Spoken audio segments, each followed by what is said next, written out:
So, a very good morning to all our viewers today. Today, we have with us a very prominent entrepreneur who has helped 230 purpose led businesses to create impact. He works with governments, tertiary institutions, and partners globally. He's a founder of Impact Bloom, which works with 200 countries and communities in them around the world. He sits on a number of boards, and his work has been recognized with two Australian Good Design Awards.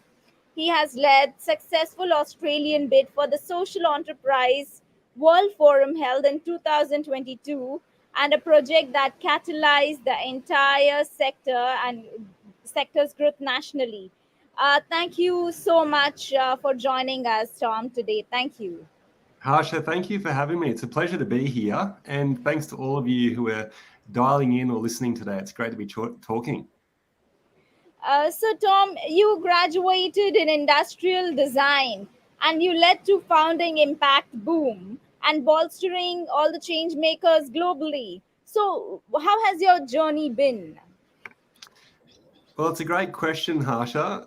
You're absolutely right, though. I didn't, in fact, study industrial design, and I graduated roughly a little bit less than 20 years ago. So it feels like time has flown.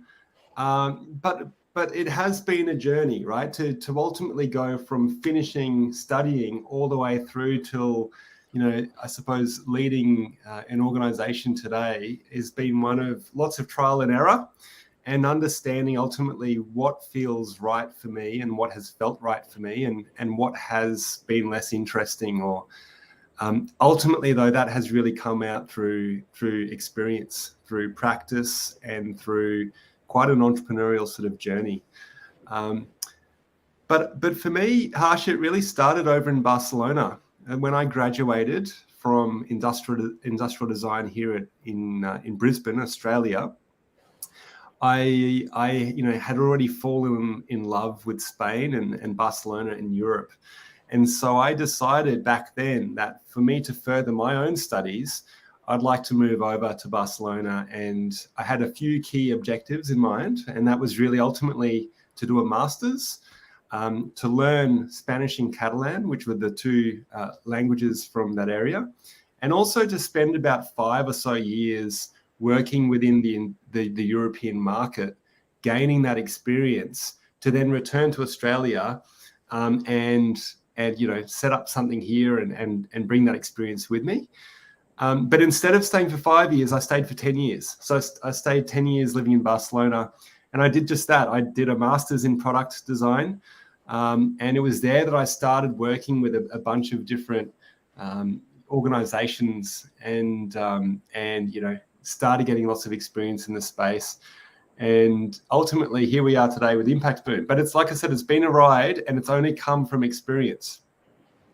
That's an excellent journey and very inspirational too.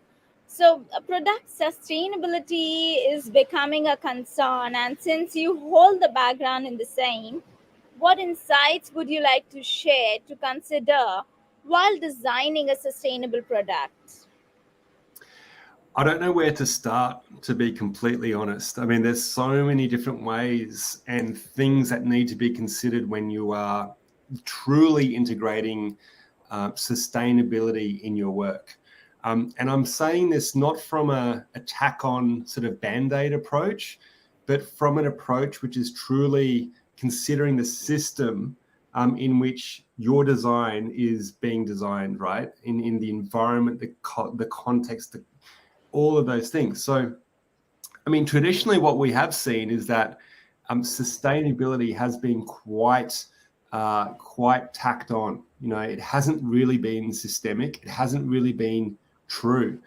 And to be honest, this is what I saw in my first job. I was working for Hewlett Packard, or HP, the IT sort of computer company, and I was designing the large format printers that are used in design studios and architect studios. You've probably seen them before.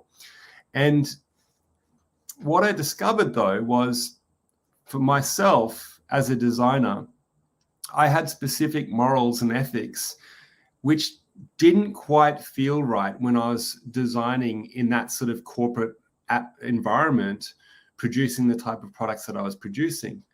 I do want to say, though, that the people I was working with were absolutely wonderful people, highly intelligent, great experience in taking products and taking them to market. And so all respect to them. But what I felt was missing was ultimately a deep responsibility for the long-term outcomes of the sort of work that we were producing. And so when it comes to sustainability, I think the first thing to recognize is that, this is not a simple, quick area that you can fix just by, for example, going from a plastic to a cardboard packaging design. It is much, much deeper, and it actually comes back to us designing and changing the systems in which the world operates. Like many designers and many of the students that I've worked with over the years as well, I think can sometimes take quite a light approach whereby they don't really understand and design for the full, all the different stages of the product life cycle. So, that's looking at, all the way back to all ultimately, the resources and where they're coming from, the processes that they are going through, where this is happening, the shipping that's required before, they even get to any sort of manufacture or assembly, how the product is assembled and put together, which also means that we are considering how they are disassembled and taken apart and perhaps upcycled and put into more circular systems. And all of this happens before the product even gets into the hands of the consumer, right? So these are all parts that can very much be designed for to design a more sustainable product. And of course, there's the actual use phase, but lots of the embedded carbon in a product is actually generated, before it even reaches a user's hands, and also afterwards, right? So we need to consider the shipping, the packaging, how many of these units can we fit inside a container, for example. So are we shipping air, which is just more carbon, right? And also, like I said as well, what are we doing when it comes to the actual product to help extend the life of the product? What are we doing to consider how that's going to be used or handed down generations? Not just in the physical design, but in the emotional design, the connection that's being created between a product and a user, and therefore, a desire to continue to use that product over time or hand it down over generations, all the way through, like I said before, to disposal or disassembly, hopefully not disposal anymore, hopefully integration back into some other sort of system whereby we are no longer, taking, using and wasting in that linear model, but as I'm sure you've been talking about, looking at more circular, truly circular systems to ensure that what we're designing is actually, taking care of the world, taking care of the people in it, and actually designing in a way that considers our future generations. So that's very interesting to learn from you. Now, for say, if we have a perfectly sustainable product, like we have Ayurvedic products, we have herbal products, we have organic products, but the packaging is still a loophole. So how do you coming from that particular background and you also supporting all the entrepreneurs, what would be your thought process? What kind of ventures should come up, or how can we correct this? It's a great question again, and I think again it's only answered when we look at the systemic nature that we're designing in, and the people we are designing with and alongside. And I say that instead of designing for, right? I think good design is actually done with and alongside the people that you are designing a solution for, right? They should be a crucial part of that design process. But saying that, again, packaging, to be honest, yes, there are absolutely more sustainable ways to be packaging like an Ayurvedic product, for example, or an oil. But again, I think we need to consider those other parts of the product life cycle, because if we're not considering where we are procuring from, the sort of labor processes, where it's being manufactured, all of that other stuff, then, packaging is just one very simple element of a much, much deeper life cycle. Of course, the packaging ideally is not going to be made from a material that's not going to be able to be broken down, for 20,000 years.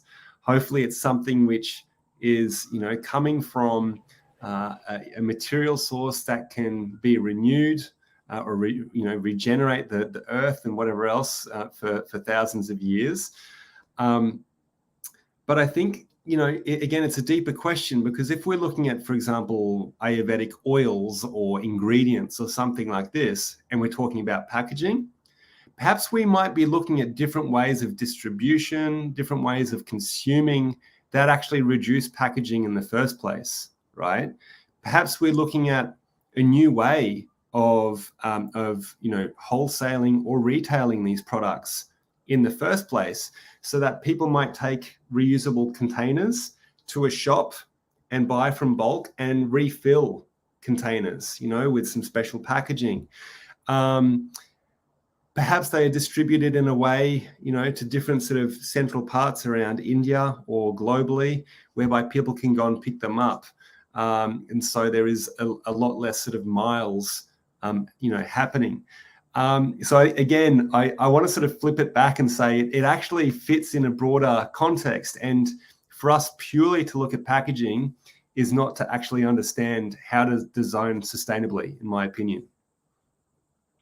Well, I guess this is a question that the entire industry needs to rethink upon, and it's a larger challenge in front of all of us. Now, back to Impact Boom. Now, Impact Boom is supporting impact entrepreneurs. So, which facets are you all involved in to support them? Yeah, well, Impact Boom exists to help grow the business for good movement globally. And by that, I mean doing business that is tackling social, cultural, and environmental problems. So business that exists to tackle deep-rooted problems, right? So those are the people we work with. How do we support them? And how do we change this systemically, globally? Well, there's a few ways. One is education and capacity building. So what I mean by that is we offer programs to entrepreneurs globally, impact-led or purpose-led entrepreneurs who have, products or services that are really intended to tackle, deep-rooted problems. So we guide them through specific programs called, typically accelerator or incubator programs that run for a specific duration. And this gives them, workshops, time with specific experts covering all these different areas. It gives them access to online learning modules, to one-on-one mentoring, and to events and exposure.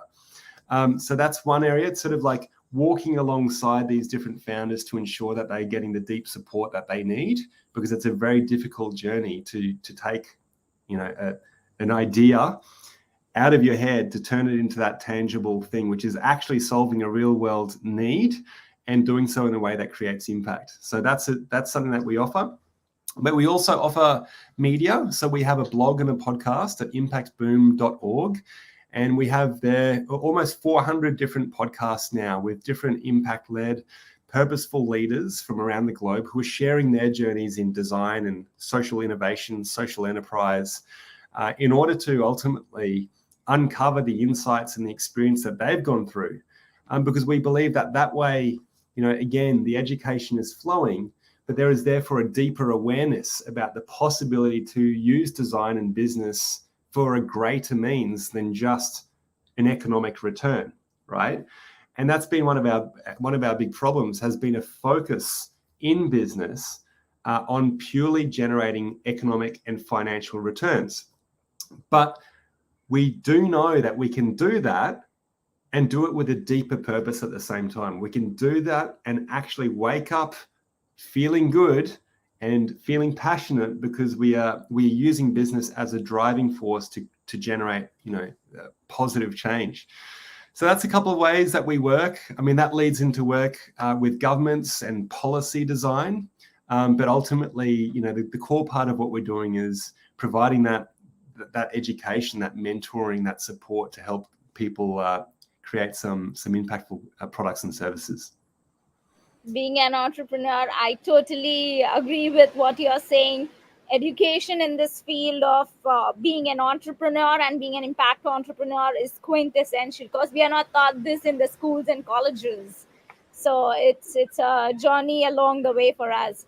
How would you define the difference between impact entrepreneur and mainstream entrepreneur?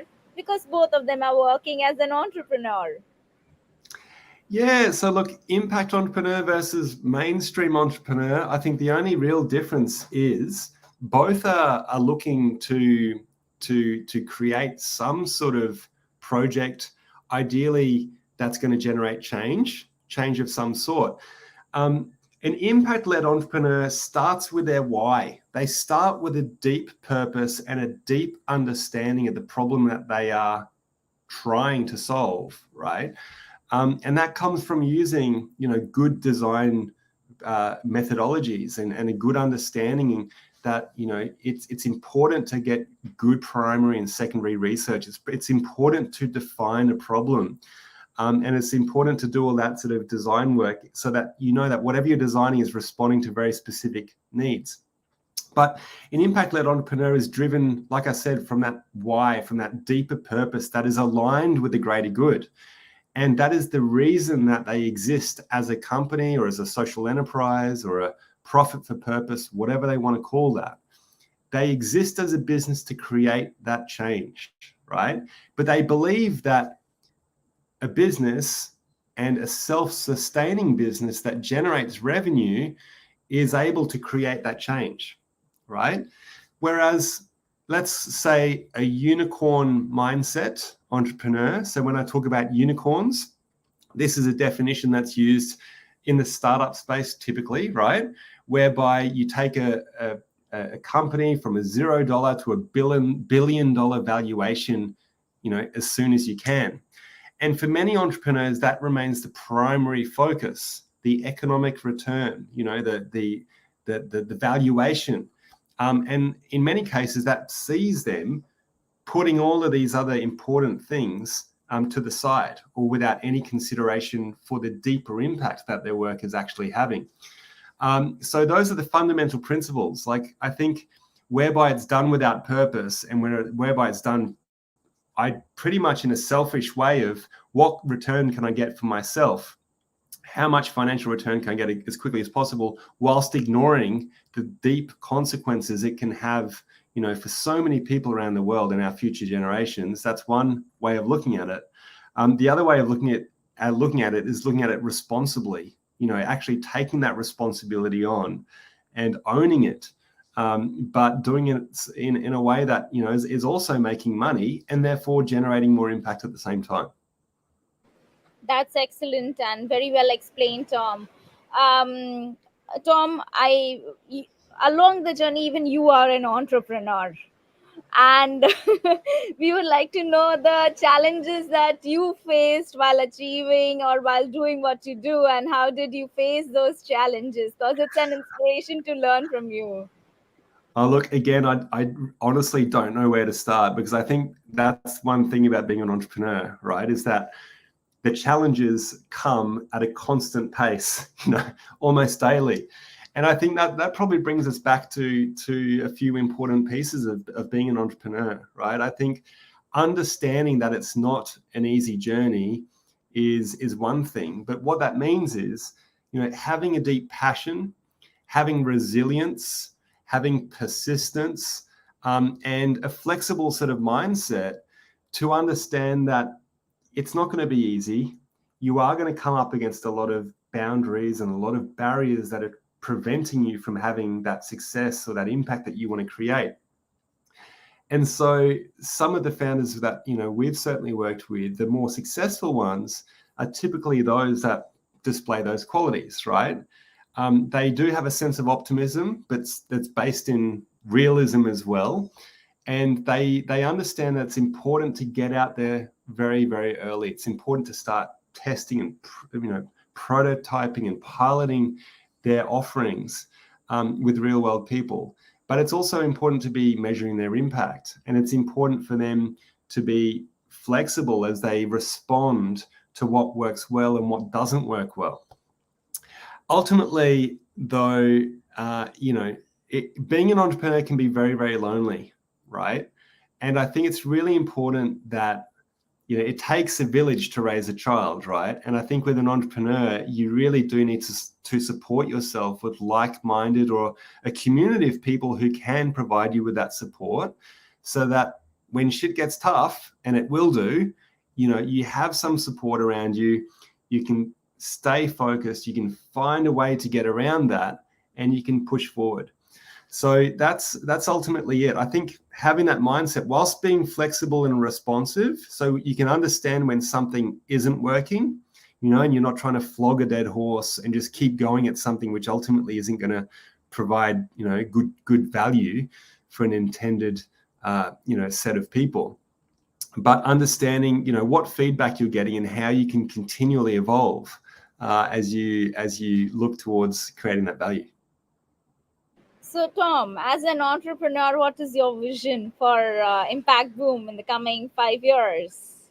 That's a great question, Harsha. It really is. Look, we would ultimately love to see social enterprise or impact-led business, right? We would like to see this term become redundant. I would like to see this just simply being called business, right? Returning to, I think, where we started when we look at our First Nations and Indigenous populations that traded for thousands and thousands of years before us here in Australia, but they did so in a way that, was regenerative for the environment, that took deep care of culture and place, people. And it was just the way that it was done. I think once we became more and more focused on GDP, and other measures of success, I think that's led us down a route that's seen us ultimately, in many ways, pillaging the earth and doing it in a very selfish way that doesn't consider the broader impacts. So for us, look, I think it's pretty ambitious, but ideally in 5 years, this would be the way that people do business, right? And that's I suppose the larger vision is, a world where, business is just done in a way that actually is regenerative, that actually cares for people and planet, and steps up and takes some responsibility around that. That's such a great message and so profound. It's really great to hear that. Now, any final message to our viewers and topics that we should cover as a training institute in responsible business leadership? Where to start? I'll start on the. I'll say this. Sometimes we focus a lot on our business. Sometimes we focus a lot. We get really, really passionate about what it is we're doing, particularly when you're doing it with a deeper purpose, particularly when you're trying to create some really positive change. And like I've mentioned, that journey can be really tough. It can be difficult. It can be tiring, and it can lead to burnout. And so I suppose just bringing the message back to the particular founders, if you're considering and doing this, or if you're already doing this, I think it's really important that you continue to take care of yourself. And that doesn't mean, working 80-hour weeks to the detriment of the relationship with your family and your friends. It does require you to continue to invest in yourself as a person, to continue to take breaks, to be responsible as a family member or a friend, and to I suppose own those particular roles that you may play as a parent or a student or a son or a daughter or whatever else, and have some fun as well. Go and enjoy your life a little bit, because when you are recharged, when you sleep well, when you look after yourself, you have that energy and that ongoing sort of desire and drive to create excellent things. Thank you so much, Tom. We have one of the viewers who have raised a question. What is your take on new trend on ESG program and practices? Yeah, great question. Thank you very much for asking. So ESG is ultimately, to me, how I see it is almost just, the new trend that has just evolved over time, particularly when it comes to the corporate space, right? So this, I would argue, started out more so as CSR, okay? The CSR movement then moved to one that was called shared value. And the shared value stuff was sort of floating around for a while. And now we've moved more or less to ESG, right? Now, hopefully on each of those steps, what we are seeing is a deeper understanding that, we cannot just be tapping on, like, for example, if we are a large corporate, let's say, mining company, okay, who is, let's say, mining coal from the earth, a very dirty form of powering, also necessary when it looks at the populations of the earth, but a very dirty form of power production. If we are a company like this who is generating, let's say, $10 billion a year in revenue, and at the same time, however, part of our ESG practice is investing a fraction of that into some local sustainable projects, whilst ignoring the deeper impacts that we're having over here that is generating the profits to reinvest in that way, then unless it's holistic, it's basically just another marketing activity to try and clean the image of bad practice, right? So I think ESG programs and practices can be great. They can be great when they are done in an authentic way that considers the deep problem, which actually considers all the negative externalities, all the negative consequences that a particular organization is creating, and seeks authentically to correct this and to change the system. If it's just done as a side to try and look good, then, to be honest, it's probably just a marketing activity which isn't done with the right purpose. So I think it's understanding the deeper impacts of the organization and whether or not that is being considered. Thank you, Mr. Karthik, for the question. And thank you, Tom, for having the patience and to answer all our questions and sharing your knowledge in a small snapshot. It has been wonderful having you with us today. And yes, it's an inspiration, and we do look forward to Impact Boom to Bloom. Thank you so much, Harsha, and thanks so much for inviting me today, for all of you who have tuned in today. I thoroughly appreciate it. And look, we have lots of free resources and interviews on impactboom.org. So I welcome you to jump on the podcast, to have a listen to all these other leaders, people that I'm sure Harsha is also interviewing and really passionately doing so. So good luck to all of you, and I wish you the best on your journey in creating impact via design and business. Thank you. Thank you so much. My pleasure.